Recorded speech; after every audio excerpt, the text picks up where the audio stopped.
Hello everyone, welcome back to my channel Study Special Education. आज है हमारा day number 19 of 21 disability series का। आज का हमारा टॉपिक है सिकल सेल डिजीज एंड इस टॉपिक से रिलेटेड हम सारे ही इंपॉर्टेंट पॉइंटर्स कवर करेंगे जो आपके एग्जाम के लिए बहुत ज्यादा इंपॉर्टेंट है। So let's start. Sickle cell disease.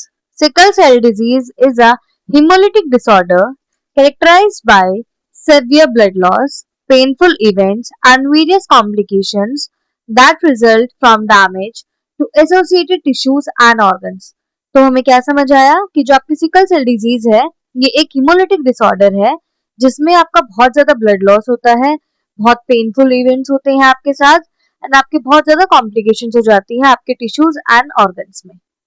अभी आपको पिक्चर दिखाई गई है, ये आपकी नॉर्मल आरबीसी है, इसकी शेप ऐसी है एंड जो आपकी सिकल आरबीसी होती है उसकी शेप ऐसी हो जाती है एंड ये रिजिड एंड स्टिकी होते हैं एंड ये जो आपका नॉर्मल आरबीसी होता है ये फ्लेक्सिबल होता है। Also known as sickle cell anaemia, drepanocytosis, sickle cell disease, आप इन्हें 3 नामों से जानते हैं। अब इसके की पॉइंटर्स क्या है? It is a group of genetic disorder that affects the molecule haemoglobin. ये एक तरीके का जेनेटिक डिसऑर्डर है जो आपके मॉलिक्यूल हीमोग्लोबिन को इफेक्ट करता है। Hemoglobin is responsible for transporting oxygen to all parts of the body. Hemoglobin का क्या काम होता है? आपकी पूरी बॉडी के ऑर्गन्स को ऑक्सीजन पहुंचाना। इन एससीडी जिसे हम कहते हैं sickle cell disease, abnormal hemoglobin जो होता है causes RBC to become sickle shaped. जो आपके सिकल सेल डिजीज में क्या होता है, आपका जो एबनॉर्मल हीमोग्लोबिन होता है जिसकी वजह से आरबीसी होता है वो उसकी शेप को सिकल शेप में कर देता है। जैसे मैंने अभी बताया था कि अगर आपका नॉर्मल आरबीसी है तो उसकी शेप ऐसी होती है, बट जब आपके सिकल सेल हो जाता है तो उसकी वजह से आपकी शेप ऐसी हो जाती है आरबीसी की। Next pointer is these sickle cells are rigid, ये रिजिड होते हैं, स्टिकी होते हैं एंड ये बहुत जल्दी टूट जाते हैं, मतलब ब्रेक डाउन हो जाते हैं, जो कॉज करते हैं एनीमिया को। They can block blood flow in small blood vessels, इनकी वजह से आपका जो ब्लड फ्लो होता है वो ब्लॉक हो जाता है आपकी छोटे वेसल्स में, जिसकी वजह से आपको पेन होता है, ऑर्गन में डैमेज होता है एंड कॉम्प्लिकेशंस बढ़ जाते हैं। अब इसके जेनेटिक कॉज देखते हैं। caused by a mutation in the HBB gene on chromosome 11, ये होता है आपके म्यूटेशन की वजह से आपके HBB जीन में जो है आपका क्रोमोसोम 11 में। This gene provide instructions to make the B globin chain of hemoglobin। इस जीन का काम होता है कि इंस्ट्रक्शन प्रोवाइड करता है to make the B globin chain of hemoglobin।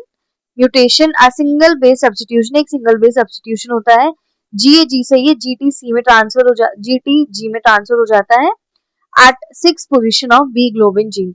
ये कुछ फैक्ट्स हैं, ये आपको ऐसे ही याद करने पड़ेंगे।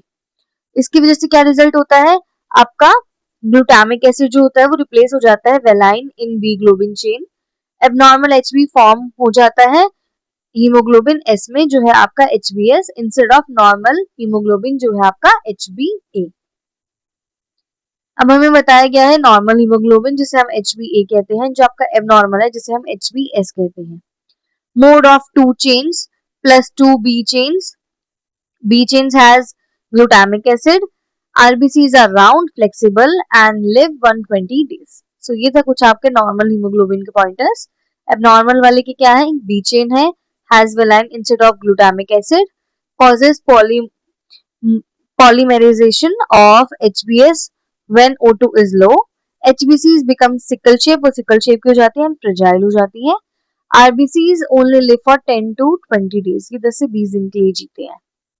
अब इनका हम इनहेरिटेंस पैटर्न देख लेते हैं। Autosomal recessive disorder, both parents must carry the abnormal genes for child to be affected. दोनों ही पेरेंट्स को के अंदर ये एबनॉर्मल जीन होता है जिसकी वजह से बच्चा अफेक्ट होता है। If one parent is carrier, अगर एक पेरेंट कैरियर है, so child is carrier not affected, तो बच्चा कैरियर बन सकता है बट वो अफेक्ट नहीं होगा।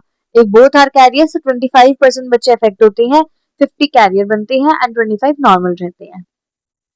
अब हमें बताए गए हैं types of sickle cell disease.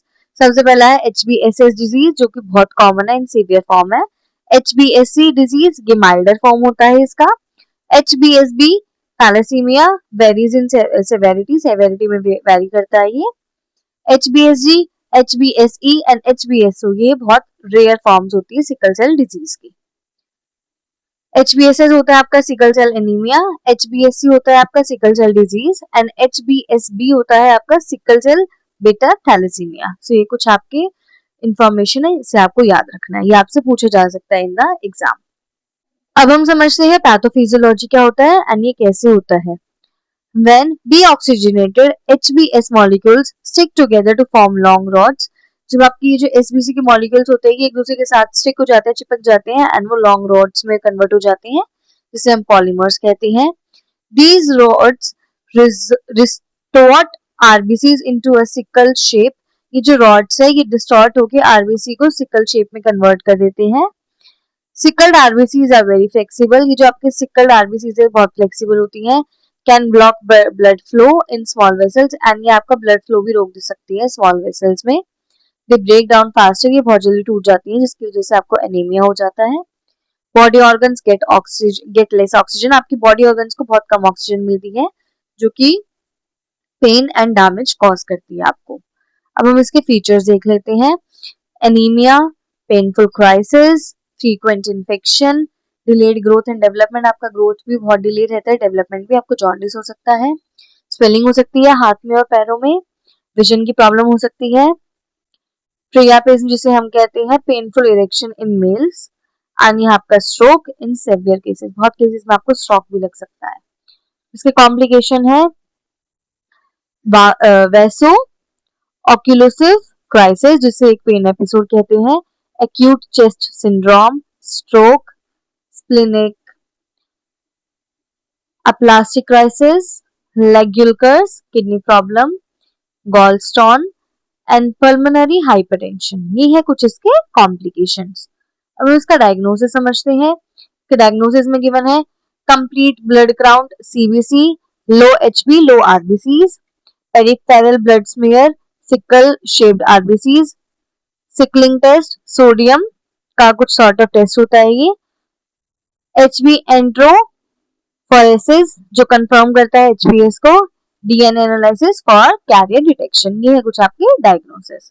इसके ट्रीटमेंट एंड मैनेजमेंट में क्या गिवन है, इसका कोई भी परमानेंट क्योर नहीं है but symptoms can be manage, हम इसके सिम्टम्स को मैनेज कर सकते हैं।